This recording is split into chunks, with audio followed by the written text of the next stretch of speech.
via, pelo que ele acreditava, então pelo que ele estava vendo. Quando ele fez o desafio, irmão, ele não parou para pensar em si, será que eu vou vencer esse monte de gente? Não, ele confiou primeiro em Deus e depois deixou o resultado vir. Esse é o segredo da vitória, irmãos. Confiar primeiro no Senhor e entregar o resultado na mão dele. Porque Deus honra a palavra que ele deixa na nossa vida. Pedir, pedir, dar-se-vos-á. Perseverança e fé. Então, Eliseu observou que para ele continuar o legado de Elias, ele precisava ter uma unção dobrada do que a unção que Elias tinha. Por quê, irmãos? Porque ele queria ser maior que Elias? Não, irmãos. Justamente porque ele não tinha, aleluia, a experiência que Elias tinha. Elias foi levantado como profeta. A gente não sabe como é de onde Elias nasceu, como é que foi a vida dele. Ele aparece na Bíblia no tempo do rei Acabe, já lutando contra Acabe, porque Acabe era um rei idólatra. Mas Eliseu, ele nem entendia nada de ser profeta, de aprender o que os filhos dos profetas aprendiam. Ele foi lançado ali. Mas não foi por isso que ele ficou com medo. Ele observou o que Elias tinha, aleluia, que fazia a diferença na vida dele. Ele observou o que esse homem tem, que faz com que ele encare tudo, vença tudo, sem medo, e ainda assim, quando ele está com medo, tem um Deus que cuida dele. Porque quando Elias ficou com medo de se esconder na caverna, Deus foi lá atrás dele e falou: o que você está fazendo ali, Elias? E Elias começa a reclamar porque ele estava chateado, magoado. E Deus fala assim: vem para fora, Elias, pode deixar. Eu vou resolver teu problema. Você só vai fazer mais 3 coisas para mim e depois eu vou levar você. Deus não fala assim: eu vou te matar, não. Eu vou levar você vivo para mim. Elias teve esse privilégio de ir para o Pai vivo. Então, Eliseu observou qual é o diferencial na vida desse homem.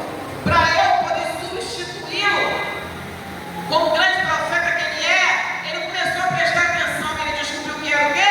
A unção.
A gente só vai se Deus mandar, a gente só anda se Deus mandar. Tudo que a gente vai fazer, a gente dobra os joelhos e fala: Senhor, me dá a tua direção.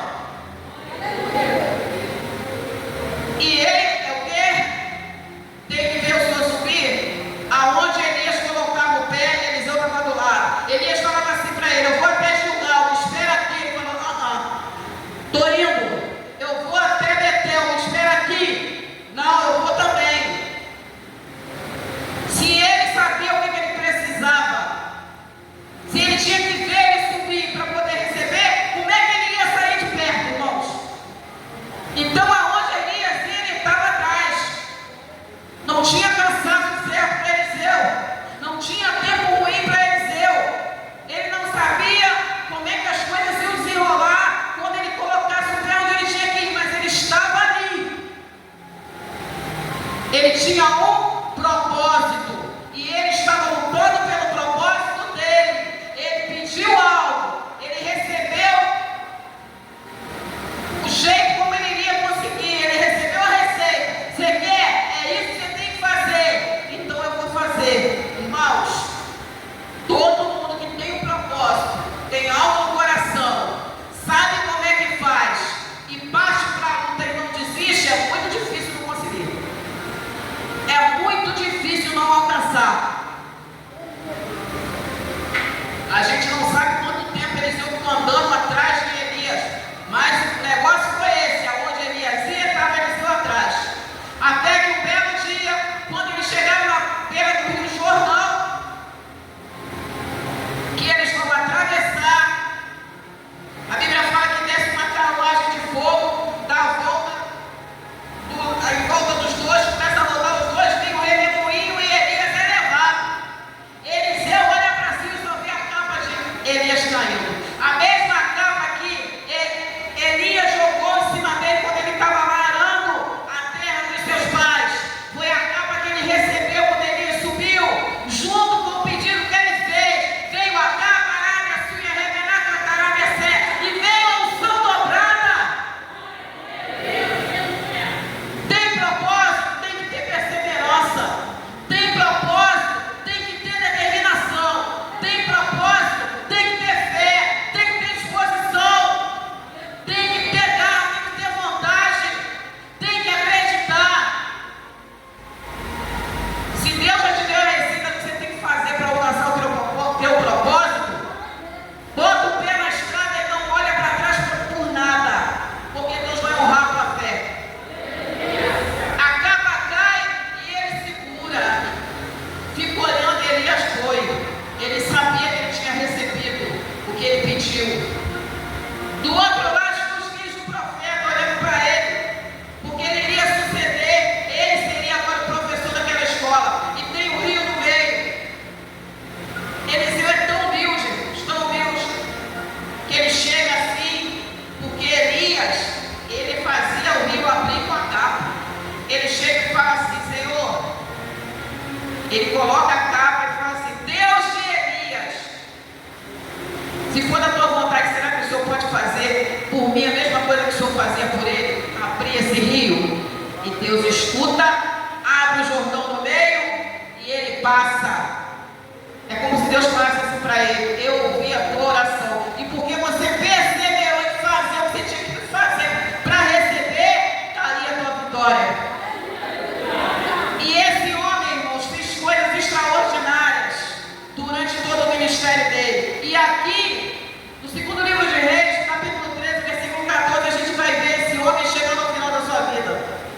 Até o final da sua vida, ele estava ali cumprindo seu ministério. Ele sabia que ia morrer. E o rei, irmãos, que dependia da orientação dele, foi lá visitar. E o rei estava muito triste, porque os profetas davam a direção de Deus para o rei e para o rei.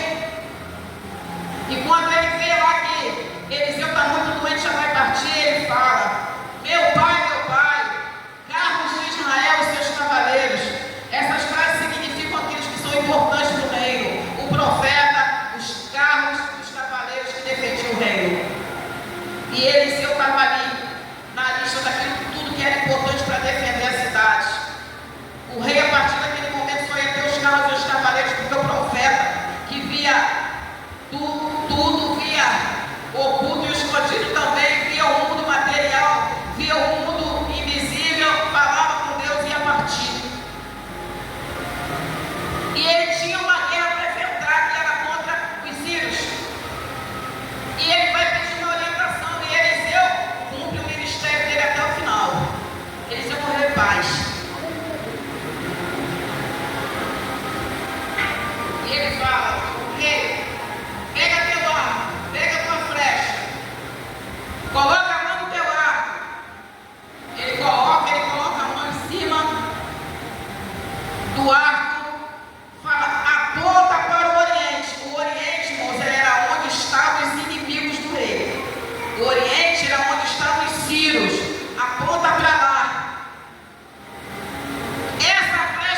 o que Eliseu estava falando para ele. Ele não conseguiu entrar ali no mundo espiritual. Ele não conseguiu tirar o erro dele da frente. Ele não conseguiu tirar a incerteza dele da frente. Eliseu estava morrendo, mas ele estava dando para ele a receita daquele momento, como ele ia vencer a vitória dele. Quando a gente abre a palavra do Senhor, aleluia, e Deus nos dá uma palavra, irmãos. Lá no livro de Hebreus, capítulo 11, versículo 1, fala sobre fé e fala assim: a fé é o firme fundamento das coisas que se esperam e a certeza das coisas que a gente não está vendo. Então, quando a gente crê em Jesus, quando a gente anda na presença do Senhor, resolve fazer um concerto com o Senhor, acreditar no Senhor, é assim que a gente vive. O justo viverá pela fé. A gente anda na fé, vive na fé, respira na fé, trabalha na fé, louva na fé, vem para o culto na fé, enfrenta os problemas na fé, enfrenta as perdas na fé. Porque é isso que sustenta a crente, irmãos. É a fé. É acreditar, é perseverança, de acreditar que aquilo que a gente vai pedir, irmãos, Deus vai conceder, que a gente vai bater quantas vezes for necessário e a porta vai se abrir, que os ossos secos vão criar vida, porque a gente não vive mais só no mundo físico, a gente vive pela fé. A gente não vive mais pelas coisas que a gente vê, a gente também vive pelas coisas que a gente não está vendo, mas a gente tem certeza que vai acontecer. Essa é a vida do crente. Podem falar que a gente é doido, que a gente é maluco, que a gente é soberbo, que a gente é arrogante. Não, a gente só tomou a decisão de viver aquilo que foi deixado para nós. Se o meu Deus, se Jesus falou para mim que eu posso pedir, que eu vou conseguir, que eu posso crer que vai acontecer, e eu falei que eu acredito em Jesus, entreguei minha vida para Ele, por que eu vou duvidar da palavra dele na minha vida?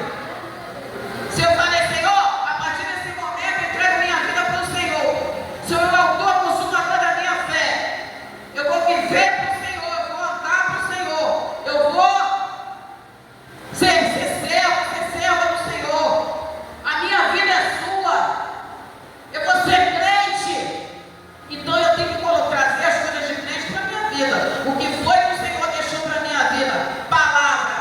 Uma palavra, a tua palavra escondi, guardada no meu coração, para eu não pecar contra ti. E também para eu acreditar que aquilo que está escrito é sim para a minha vida. Toma posse da palavra. Quem tem que acreditar nas palavras do Senhor, irmão, somos nós. A salvação individual, a vitória também. Porque antes que todo mundo veja, a gente tem que colocar no nosso coração a certeza que vai acontecer. É pela fé, perseverança, buscar até encontrar, orar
depois que a vitória vir, a gente não pode reclamar com Deus. Ah, mas Deus não falou quantas vezes eu tinha que fazer, mas Deus falou o quê? Pedir, pedir. Ele não falou quantas vezes a gente tinha que pedir, ele mandou a gente pedir. Ele falou, bate, batei, batei, abri-se-vos-á. Está escrito quantas vezes a gente tem que bater? Está escrito quantas vezes a gente tem que pedir? Não. Então a gente vai orar até o milagre acontecer. A gente vai chorar nos pés do Senhor até o milagre acontecer. Abraão esperou 25 anos para ver a promessa dele. Deus falou, ó, a descendência vai ser como areia do mar, das estrelas do céu que não se pode contar. Aleluia! Vou fazer de você pai das nações, vou te dar tudo, teu nome com a sua descendência vai ser incontável. Vou te dar um filho. Abraão ficou todo satisfeito, passou 1 ano, 2 anos, 3 anos, 4 anos, 10, 20. Deus falou para ele quantos anos ia levar para ter o filho, mas Deus falou que ia dar. E Abraão sabia que ia dar, apesar de ele ter desviado um pouquinho do meio do caminho para ver Sara. Ele, até que ele saiu da terra dele, fez tudo que Deus tinha mandado, a vida dele mudou radicalmente. Antes, irmãos, a gente desacreditar naquilo que a gente está pedindo para Deus e começar a achar que não vai acontecer, vamos sentar e lembrar quem era a gente lá atrás e quem somos nós agora. Vamos lembrar de como a gente estava lá atrás e como nós estamos agora. Vamos lembrar de tudo de errado que a gente fazia lá atrás e o que nós não fazemos mais agora. Vamos trazer à memória o que Deus fez na nossa vida. Desde que o Senhor tirou a gente desse mundão, a gente não está mais da mesma maneira, irmãos. Mas não está mesmo. Só a gente sabe como é que a gente andava, as coisas que a gente fazia, quem éramos nós lá fora. As pessoas que estão com a gente dentro da igreja não têm noção de muitas coisas que a gente aprontou lá fora. Mas o Senhor nos limpou, nos sustentou, nos guardou. E nós estamos aqui para a honra e glória do Senhor, louvando e adorando o nome dEle, na presença dEle, sendo fiel a Ele e ajudando a resgatar outras pessoas lá de fora. Então, irmãos, ele só atira 3 vezes. Aí Eliseu fala assim: você errou, Jeoás. Você tinha que ter atirado mais 5 ou 6 vezes. Você esqueceu o tamanho do teu inimigo? Os sírios eram o império. Era 10 vezes o reino de Israel. Era um inimigo poderoso. Tem coisas, irmãos, e antes da gente desistir de orar, a gente tem que lembrar da dificuldade que é. Deus não é obrigado a facilitar nada para a gente. A gente é que tem que buscar, orar, pedir, clamar. Porque vai ter coisas que a gente vai orar anos. Vai ter coisas que a gente vai orar meses, dias. Porque o tempo pertence ao Senhor, como foi falado aqui ontem. Um dia para o Senhor é como 1000 anos, 1000 anos como um dia, falou o apóstolo Pedro. Então o tempo do Senhor não é o nosso. Mas ele falou o quê? Pede, pedir, dar-se-vos-á. Porque se eu quiser te dar agora, antes de você chegar em casa, eu te dou.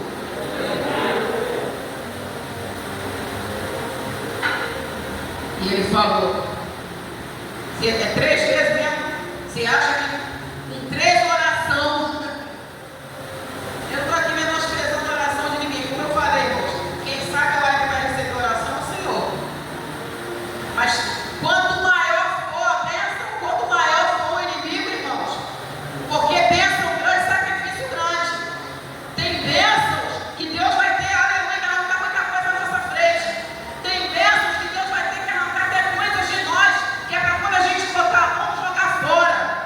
Tem bênçãos que Deus vai ter que ajeitar tudo para poder trazer, que é para a gente não perder. Então o tempo é dele, aleluia. Mas a gente tem que começar a pedir agora. E pedir, pedir, pedir. Então ele fala, Joás, você tinha que ter atirado 5 ou 6 vezes, você esqueceu o tamanho do seu inimigo? Joás fica triste, mas fazer o quê? Se você tivesse perseverado na oração, sem ficar contando o tempo que ela passou, se você tivesse só orado, clamar, sem ficar reclamando quanto tempo você está orando, está pedindo, você iria consumir todos os seus inimigos. Porque ele falou, se você tivesse atirado 5 ou 6 vezes, você iria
já conseguiu aquilo que a gente não está vendo. E fundamento das coisas que se esperam e a prova daquilo que não se vê. Está lá no livro de Hebreus, capítulo 11, versículo 1. Então, isso é viver por fé. Eliseu desceu, recebeu a capa, recebeu a unção dobrada, porque ele perseverou em fazer aquilo que ele tinha que fazer para alcançar. E assim somos nós hoje, a gente perseverar. A gente sabe como é que a gente tem que andar com Deus, a gente sabe aquilo que o Senhor espera de nós, a gente sabe a conduta que a gente deve ter que ter, o compromisso que a gente tem que ter, porque a gente assumiu esse compromisso e a gente sabe da nossa necessidade, o tamanho do problema que a gente está enfrentando. Mas a gente sabe que tem um Deus que pode vencer todas as coisas e qualquer problema. Não existe problema difícil que Deus não possa resolver. Não existe barreira nem muralha que Deus não possa jogar no chão. Então a gente só tem que confiar na oração. Andar pela fé, viver pela fé e crer, trazer a palavra para o nosso coração. Porque é o Deus que fala que Ele vai ouvir e vai sarar a nossa terra, vai abrir a porta e vai dar. Ele não mente, Deus não tem duas palavras. Então, que vocês possam ficar com essa palavra dessa noite, nesse tipo de libertação. Olhe com fé, acredita, porque por mais difícil que seja o que você quer, se você colocar na mão do Senhor, Ele te dá. Vocês possam ficar